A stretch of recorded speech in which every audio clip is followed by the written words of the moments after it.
Hey everybody, Nick here. Welcome back to the channel. So in today's video, I want to talk about something that has been talked about to death online.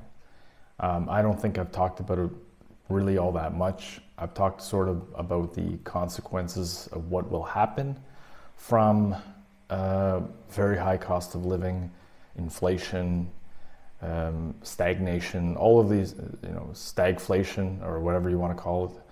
But I think it begs to talk about again. It begs for me to talk about it again. Now, most of you know I left Canada a few years ago for various reasons, specifically the cost of living. But I will talk about all the reasons why, because it has to do with my situation as well. Now, I left because of the craziness and madness that was going on in 2020. Now, it wasn't going to be a full-time move the number of years ago. It was only going to be to avoid all of the crazy hysteria that was going on, specifically in Canada. Let me just adjust here. And obviously the cost of living, but I felt like I wasn't living at all. I was working full time. I had a job online as well at the same time. So I was double duty work at the same time, whilst not being able to do much because lockdowns and everything was closed. And then there was a time where people needed the certain certification or proof in order to get into certain locations, and I wasn't having it. And Toronto was the most locked down city in North America. I don't know if you guys know that. But where I'm going with this is the fact that I left and it wasn't only going to be temporary. Now, I was always planning on leaving Canada to live in another country, whether that be Brazil, whether that be Southeast Asia, somewhere that the cost of living is much, much lower. Basically, you get more for what you pay, okay? Whereas in like Canada, US, you don't get what you pay for. You're paying through the nose for a shoebox apartment, which you don't spend hardly any of your time in. Renting, I've always had sort of a problem with, a love-hate relationship with, because one side, when you're renting, you have more flexibility to be able to leave and go wherever you want. However, if you're raising a family, it's probably not the best solution. However, a lot of people are stuck doing that because they can't afford a home. And I'm going to come to the not being able to afford a home in a little bit. So you're paying for that, the shoebox. You're paying ridiculous prices for cell phone plans. You're paying high price on groceries, and depending on how many people you live with, that could add up to a ton of money. Now, prices have steadily gone up over the years. There's graphs that proves it. You have to be careful which information you look at, because some of these they try to hide some of the statistics because they don't want, it's usually government statistics that you want to avoid. I found some on the government website that actually, not the official one, but some of the organizations that come out with this stuff. I think it's Consumer Price Index. And you can see it's steadily gone up over the years. I'm looking at it right now, and it's from 2018 to 2022, I think it's gone up by 6.3%, which may not seem like a lot, but it is when it comes to prices, okay, of things. It's just, they deny that inflation is happening. Inflation is happening. It's already here. But let me get back to the cost of living. So if you don't have a well-paying job, you can't pay for your, your rent, your groceries, hydro bill, gas bill, depending on what your place is run on, water bill, some places charge you water. It's just like transport. If you have a car or you're taking public transport, you're still gonna have to pay for that. In Toronto, I remember getting a Metro Pass, which is unlimited travel on the transit, which the TTC, the Toronto Transit Commission, has a lot of problems. It's not a perfect system. It's not the worst system that's out there, the worst public transit that exists. But I remember over many, many years how many stoppages and how many big problems they've had, and and security as well. There's been incidences on the metro. I would say the metro in Rio de Janeiro is much safer than the one in Canada. They actually have guards walking around with big sticks and whatnot, and cameras all over the place. Not to say they don't have cameras in the Toronto subway, but there's way more incidences on the Toronto metro system than in Rio, believe it or not. So if you're not like in a relationship with someone, or you're not living with a roommate or something like that, and you're trying to pay for all these bills on your own, it's going to be very difficult. You're going to get into some debt because you're going to have to use a credit card to pay for some of them. And I'm going from experience because this is when I was working and living on my own before I even got into any sort of money, okay? And I'm not saying I'm rich. I had somewhat of an inheritance that helped me get above water. If I didn't have that money, I would really be screwed. And I'm thankful for that. And it was not more than 6 figures, okay? And nowhere near $1 million, nothing like that. I won't say the exact number, but it was not a lot of money. However, it allowed me to have flexibility. And sadly, not everyone can have that flexibility. So unless you're with somebody and you're dividing the bills and you're both constantly working, even then, like I mentioned, you have to have a good paying job. And what is a good paying job? Something that maybe you're a dental assistant, maybe you're a lawyer, maybe you're a doctor. You know, the upper echelon jobs in that sort of area where it is a 6-figure per year job. And even with that, I mean, unless you're with two people that are making 6 figures together, you're not going to be able to afford a house in Canada, probably not even in the United States, because the average house cost, I think, or condo, let's go with house in Canada, is like $1 million and 1 point something million at least. And that's not in the city. The city, it's even higher. I'm talking about if you were to get in a reasonable area, something outside the city. I've seen prices of houses. For example, my friend's house is worth 1.4, and it's in the west end of Toronto. It's not downtown or anywhere. It's an okay neighborhood, and he could probably get more for that. It could probably go to a bidding war. That's how expensive shit is. And some people would be like, well, 1.4 is not bad. 1.4 million for the average person is just like out, not reachable, completely out of your space. And it's just really, really upsetting to know that this is going on. But you also have to keep in mind, this is all by design. This system that was created in this realm is just simply designed to keep people as prisoners of financial prisoners. And my belief is that they will come out with a universal basic income. That is the goal. You'll probably see it within the next few years, especially as things get worse and worse in this place. And when I say this place, I'm not just talking about Canada, I'm not talking about America, I'm talking about worldwide, especially the West, okay? And it's amazing to me how countries like Canada and America, things are getting tougher and there's inflation and things like and whatnot. But the country still wants to bring in so many immigrants. And I'm not fully against immigrants. This may sound bad to you, but I prefer people who are more closer to the culture of the country they go to. And I'm not against other cultures. I just see things for what they are. I see how other countries are, how they run those countries. So unless you're importing the best of the best who have IQs, over 120, and will contribute to the country in a positive way, like doctors, because I think Canada's needing doctors.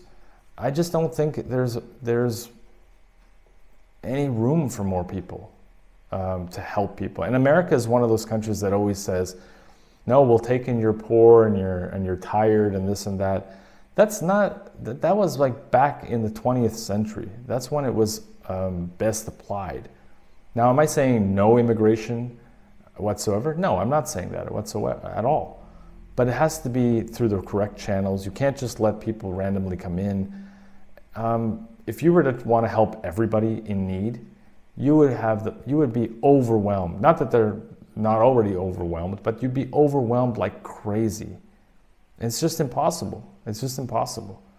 But you see it, considering that so many Canadians, average Americans are struggling to survive, and you're bringing in more people that you have to produce more product to help supply and demand.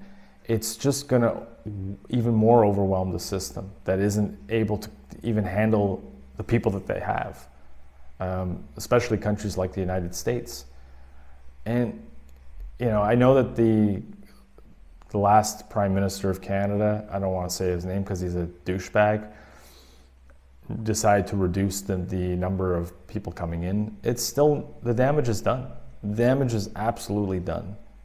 Now, I don't know, these numbers are never going to go down. I was paying, for example, in between 2017 and 2020 for a bachelor in the West End of Toronto. For those of you that know the city well, I was over by Dundas West and Keele Street. Now you can look it up on Google Maps. It's not a bad area. It's got everything you need around there, grocery stores, restaurants, everything. Public transit passes through there. It was a great neighborhood. I enjoyed it quite a bit. And I was close to a beautiful park, which I think is if not the biggest park in Toronto, but one of either top 3 biggest parks in Toronto, High Park. Now, I was paying, when I moved in there, I was paying basically $1,000 Canadian, okay? And nothing was included. I had to still pay hydro. I think water was the only thing included, to be honest. I wasn't paying water. But electricity I was paying for. Insurance I was paying for. And I think that's about it. Now, it steadily went up to about, between 2017 and 2020 when I left, the end of 2020, it was already gone up to $11.50, I think it was, or $11.75. I think it was $11.75. I don't remember exactly. But that's never going to keep going down. That's going to just keep going up. And this has to do with various reasons. They're not building any more affordable places in Canada. They're mainly building condos, which are extremely expensive, and unless you have money, you can't afford it. You're basically going to have to rent a dingy place, because that's not all places are dingy if you want to pay a reasonable price, you're going to pay for something that is not that great. And there's always bids for these places. There's such a lack of housing, affordable housing, apartments and whatnot, that the renter gets away with so much. You're going to pay whatever because you're just desperate to find a place. And it's unfortunate. It is absolutely unfortunate. Now, I don't know what the breaking point will be for everybody with the cost of living, whether it's going to ever be affordable. I don't think so. These systems are not designed to go down, okay? Everything is, if you look at the value of currency over the last century, okay? In the 50s and 60s, I remember hearing that a Coke was like a nickel or something. Now, if you think about that, that was 70 plus years ago. So obviously it's going to take a while for it to happen, but I don't know if it's going to take as long as the last bunch of decades. I think it's hyper accelerated from what I've seen and experience of living in a big city for 25 years. I was living in a house, by the way, before I moved out on my own, a full house for rent. And we were paying, I think it was $1,400. This is about 10 years ago now. Now, if you rent that same place, I think it's empty, which is insane because I went there on my last visit. You will pay $2,500 plus. It was I think it was a 3-bedroom, 2-floor house. And that's not including hydro, that's not including, I think water also was not included. That is ridiculous. That is ridiculous. And it's not even a new looking house. It's got some wear and tear, but it's in a good location. And we had a good deal for so many years. I was living there from 2007 until about 2017. So 10 years I was living in that house. And I think when we moved in, it was about 1,100 or... That's the thing with rentals, is they can't raise the rent so high. I think it's like 2 or 3% per year, if I'm not mistaken. So it's about like 20 bucks, or I don't know what it was. It wouldn't be that much. It was like $30 or something every year would be raised. Whether that's changed, I have no idea. But I don't know. I'm just seeing more and more people struggling to stay above water, keep their head above water in a lot of the Western countries. And sure, it's definitely accelerating crime. It's accelerating mental health problems when you're not able to pay and take care of your kids the right way. And it's just getting worse and worse. And a lot of people can't see it because they're the ones that have the money. And when things are going well for you, you're not going to feel it, right? If you're not feeling it, you're not going to really see it.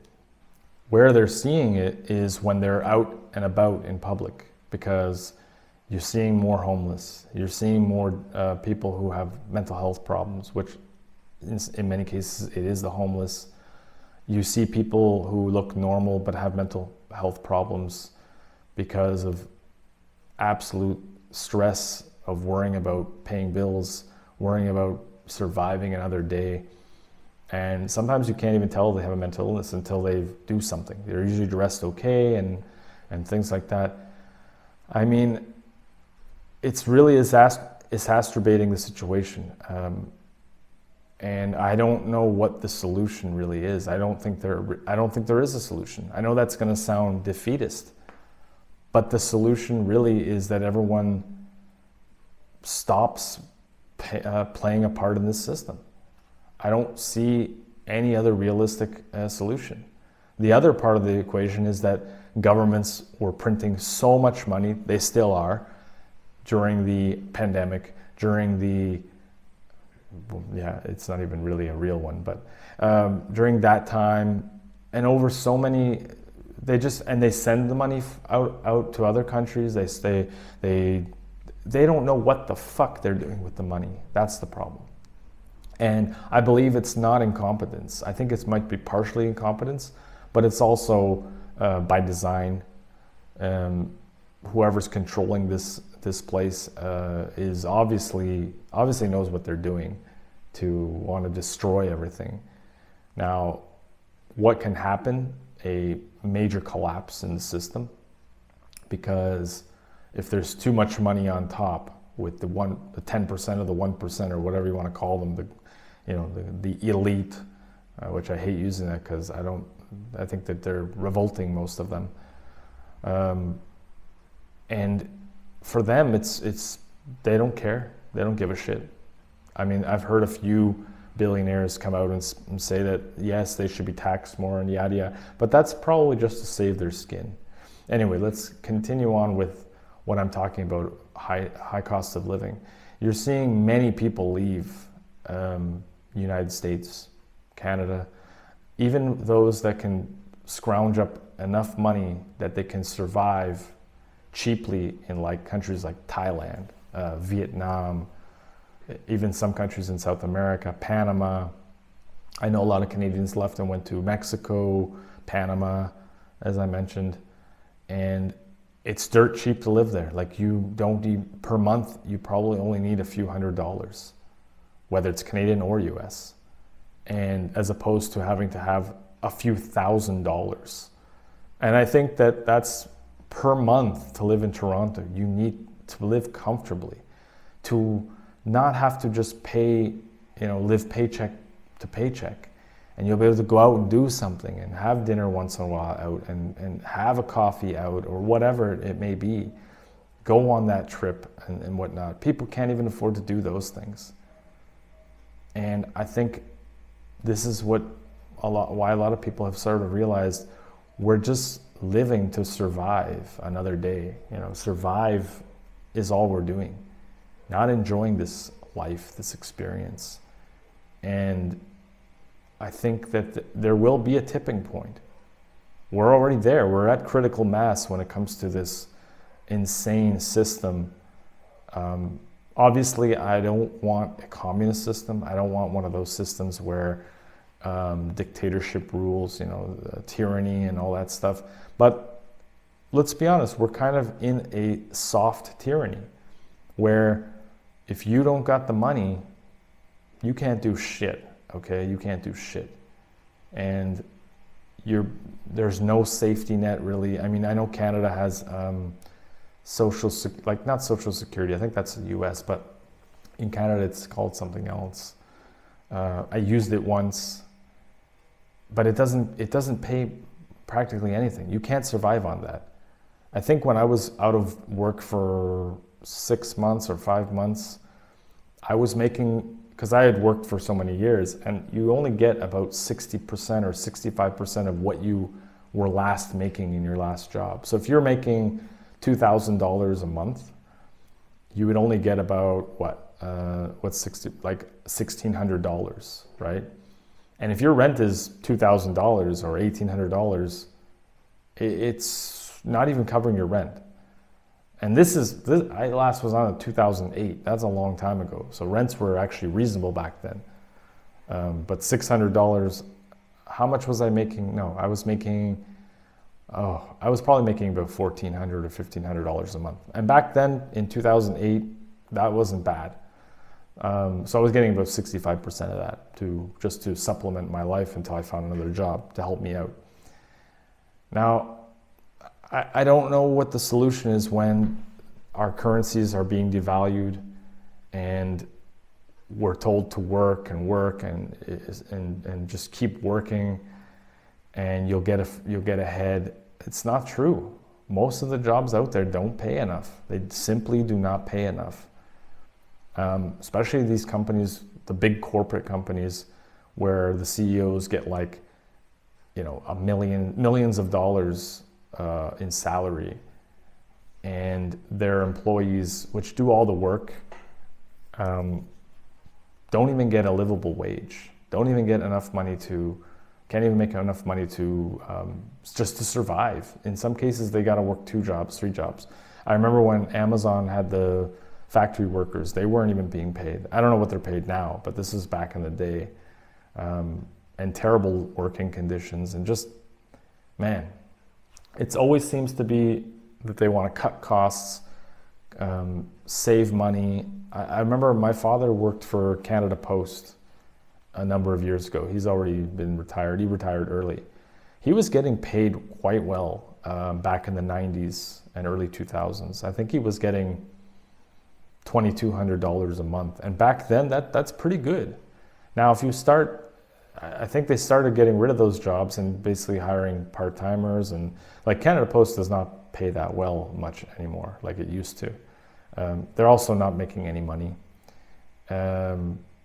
But if you were to do the same job that my father did back then, like 30 years ago, 25 years ago, you would not be starting off, you'd not be making that much money.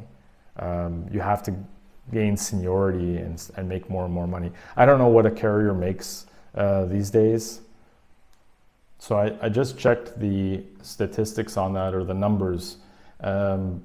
This is in Montreal. I don't know if Toronto is different, but they make about on average, hourly pay is $23.59 Canadian, which a yearly salary range of approximately $49,000 to $87,000. So again, it depends on, the more you're with the company, I think your money, you'll get more, you'll get a raise. But if you're starting, you're probably making about $50,000 a year, which really is not that much money. It's not a lot of money at all. That averages to about what per year? About $4,000, which is better than most paying jobs, I will say. But after taxes, what would it be like? Just over 3,000. I don't know what the tax bracket is for them, but that's still living quite tight. You know, I would say to live comfortably in Canada, you need to be making 4,000 or 5,000 easily per month, easily, and that's after taxes. Because if you're paying your rent, you got all these other bills to pay. If you have a car, there's just so many costs to live in the Western world. Now, is it better than living in a poor-ass third world country? Yes, it is. But the struggle is still real. That's all I'm saying with this video. It's the struggle is there. And the other thing I want to mention is that most people, Americans, Canadians, don't even have a reserve fund. They don't have like an extra $250 lying around or whatever it is in case of an emergency. They have no emergency fund in case they need extra cash. So most people are living paycheck to paycheck. And in most cases, most people are in debt. So they're using credit cards, pay that off, and then like play catch up and try to pay off that credit card. And it's just a never-ending vicious cycle of debt. And I know a lot of people are in debt. I know people in Canada who are in debt. I've seen statistics in the United States about debt. And it's like they have everyone by the balls when it comes to financial freedom. And I think that's what most people want. Freedom in general, but financial freedom, which equals you can do whatever you want. You can take a breather. You can go away somewhere. Most of these people will never be able to travel because they just aren't even able to get ahead. Now, unfortunately, that is the way that this whole thing is designed. It's like a trap within a trap in this reality, in this realm. We're brought here without consent and without our consent and forced to have to be slaves. It's another form of slavery. Just a lot of people can't see it. What are the solutions? Try to dig yourself out of debt. I mean, when I got out of debt, it was the best thing that I ever done. I felt so relieved because all the money that I would be getting coming in would be mine. You know, not really, because you're getting still taxed from, you know, the motherfucking government and stuff. But it was still a good feeling. Definitely to feel relieved about not having to keep paying that shit and the pressure. That's the other thing, the stress and the pressure of bills and debt. It's insurmountable, and that's what I would recommend. Try to get out of debt. Avoid buying shit you don't need. Avoid all that stuff. It is really tough in this place. It is really tough to even enjoy this life when all we're doing is working and paying bills, and things just seem to keep getting more and more expensive, and it's like a grip tightening on us. That's how I see the world. This reality of how human beings are being treated and how we're living, and it's just really, really, really disappointing and unfortunate. So I don't know what the major solution is. You can work multiple jobs and it still might not be enough, and not everyone's going to get ahead, and A lot of people are going to end up working their entire lives and working through retirement as well. Damn, this video went on a long time.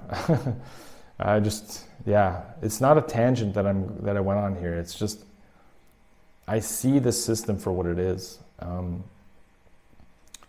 And the other thing is, some people will get sick. A lot of people are going to get sick from all kinds of diseases in this place. And a lot of it is caused by stress to the max and not proper diet, not having to find time to do exercise, not to mention working 2 or 3 jobs takes you away from, if you have kids that you have to raise, you never see your kids. I think if you can find a way to escape this system, you know, the Western world working mentality system, that's your best bet. Gather up as much money you can, get rid of the debt, go to another country that even if it makes you uncomfortable for a little while, you could adapt and live a better life, doing things that you want to do, relaxing. Hardly anybody even has a chance to relax. But I don't know. I think this is just, we're headed even worse of a direction. This is not going to get better anytime soon. I don't want to be negative, but that's just the truth. And I know a lot of you guys can see it as well. That's why I do these videos. I just want to speak what's on my mind and talk about real issues. I just kicked the camera there. And yeah, let me know what your thoughts are about this. What would be the solutions to it? I know people are going to say cryptocurrency and all that stuff. That's just part of the system which they brought into the fold. I'm not set on that. You could buy precious metals. I don't know. Just try to reduce your cost of living. Don't buy things you don't need. Maybe you don't need that car because that's a huge financial burden. Just a lot of things. People have vices and they're very materialistic, and that can really sink you, the debt. And you want to be prepared for emergencies as well. You want to have reserve money and stuff like that. But anyways, let me know what you think. Thank you for watching if you got all the way to the end of this long ass video. But probably missed something along the way when it comes to cost of living in the West. And that's another thing, cut costs on stupid ass things. I think I'm gonna do a video about that, talking about things that people spend money on that they don't need. Anyway, hit the like, thank you for watching, leave a comment, and we'll see you in the next video very soon. Take care, bye.